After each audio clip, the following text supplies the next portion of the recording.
All right, here we go. Please subscribe to the channel. Please.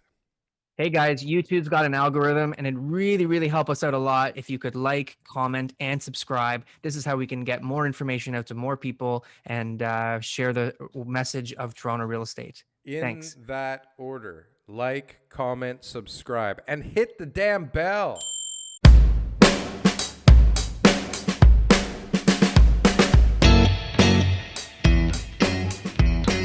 Got a good place under normal? I'd rather be Over next to normal? normal, over normal. I'll take Neat two, normal, please. Over not under, normal. not under. It wouldn't over normal be equally as bad as under normal? I think over normal could also be just as far away from normal as under. Well, so now we're in a gigantic real estate bubble and everybody's freaking out. And before everybody was freaking out because nothing was selling. And before that, Yeah. everybody was freaking out because everything was selling. And bubble, crisis, crash. What the fuck? Bubble, Yeah. crisis, And crash. when things aren't selling, people freak out too. So, but So, too good is bad. And too yeah. bad is good for getting people to watch and read your stuff, but not so Yes. good. Although not so bad either, which doesn't The make only any thing that's sense. bad is when nothing happens. But that Or seems to never is that bad? it seems to be pretty good actually. Nothing But is good. nobody wants to talk about it. Why not? Markets have risen 3% this year and sales to new listing ratio maintains at balance. Everything is normal. Don't be Homeowner sells worried. home for close to asking price in average days on market period of time. Agent prices house at the right price. Buyers make move stress free. Yes. Doesn't sound Buyer as good. buyer got to see the house. Buyer made conditional offer. I read this crazy article this morning that's up on our website, Mm-hmm. torontorealestateshow.com.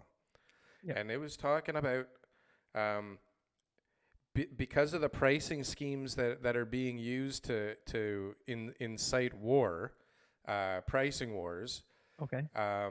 all this wasted like time is I being read that article spent too. Yeah. Economic inside, productivity. but Yeah. inside people's houses in the middle of a pandemic. Yeah. And I I think found that article to be highly um, biased, first of all, towards towards someone who's not too happy with bidding wars, aka somebody who's probably looking to buy soon, right? AKA, okay. Right? That's what the article came from. Well, I That was mean, the they tone are in it, right? fucking It wasn't. stupid. They don't do Well, it just anything seemed like a good lot of for. wild calculations. Like I can start putting out some calculations too to show how bidding wars protect the sellers, which then gives them more money, which will then stimulate the economy further as they move into other parts of Ontario and put that money into other businesses. So it's kind of like, okay, let's talk about it. Hmm. Those sound like fighting words. Well, I'm just saying, imagine if there wasn't a bidding war and the house sold for 100 grand less. Yes, less invested time would go into all that. But if it's whatever he said, $6,800 or something like that, whatever that number was, well, what about the extra $100,000 that the sellers would get?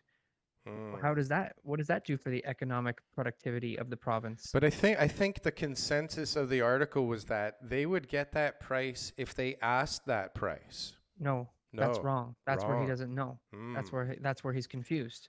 And that's where everybody's confused is they Tell think all they us got to do is put the house on the market and people are just willing to pay the price. what. But Everyone just knows the prices of the house. They just walk in and say, "Here, Mr. Seller, this is a $1.2 million house and I'm prepared to make you an offer at full asking price." Nobody does that. but hold on a sec. Toronto House sells in 2 days for $620,000 over asking. And if they priced it at that price, no one would have showed up. Nobody would have showed up.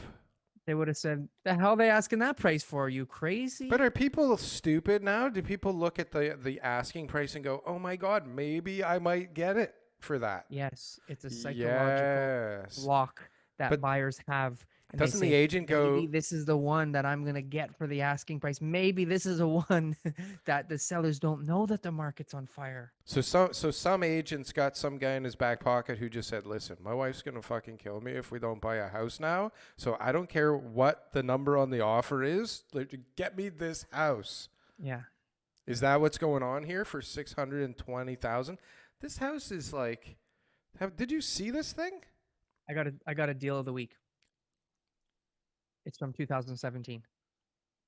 Okay. So Redirect. I went to see a house this week, and it's at Avenue Road in Wilson. And the people said to me, "We want to hire you guys because in 2017 you sold a home for $2 million on our street, and there was a lineup of cars, and we want that."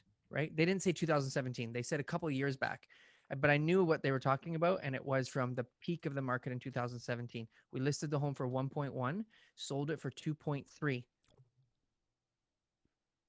And if you Okay, listed it for 2.2, three, no one would have showed up.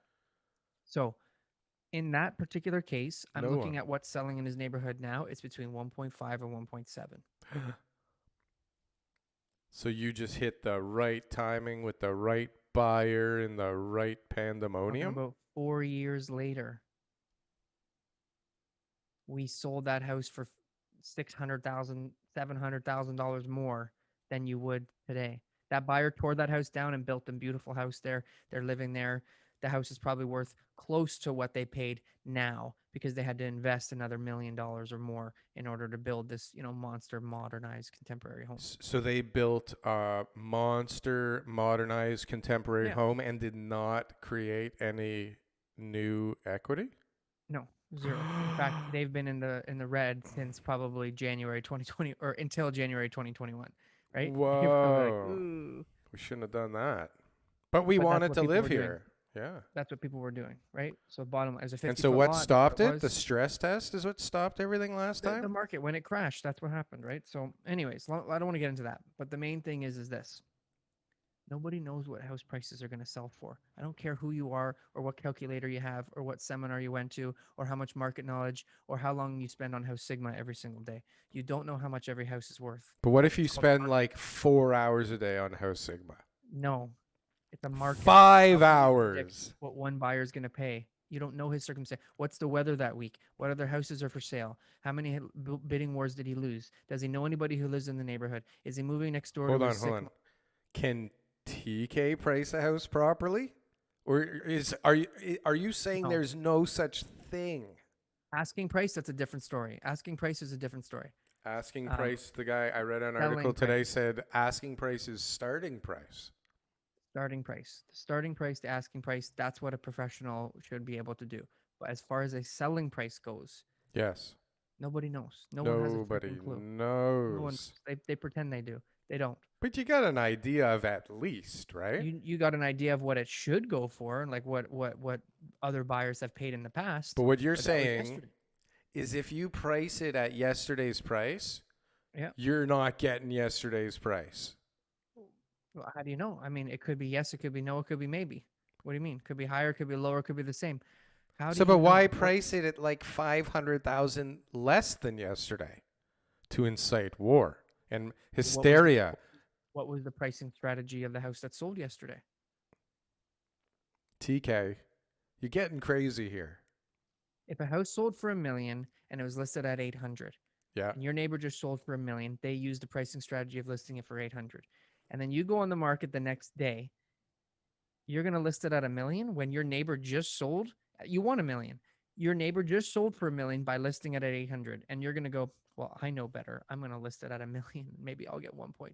Is that really what you're going to do? Hmm. You're not going to copy your next door neighbor who just sold the exact same house the day before. You wouldn't just copy the strategy that he just did. Why? Like, that's pretty arrogant if you think that you know more than what the neighbor just did. Where'd you go? Where's your mic? Yep, you're good. You're Hello? back. Back. Fucking Yeti. Ooh, Yeti. I'll write an email to these guys after the The show. hell, Yeti. Can you Get a hear new me? mic. We're gonna have to get a new mic sponsor. If you own a microphone company and you're looking to sponsor us, um, drop a comment. let us know. Subscribe. Maybe we got a lot of offers. Maybe we'll take yours. I don't know. But, just let us know. Yeah, but we're done with Yeti. I'm ripping up the Where is that? Yeah. Give me the contract for Yeti. We're done with Yeah. them.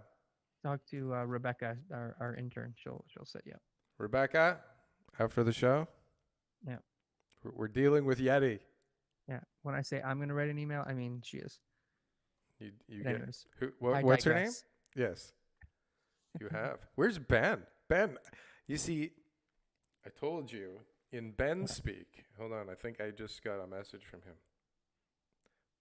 asking if we're ready. Yes.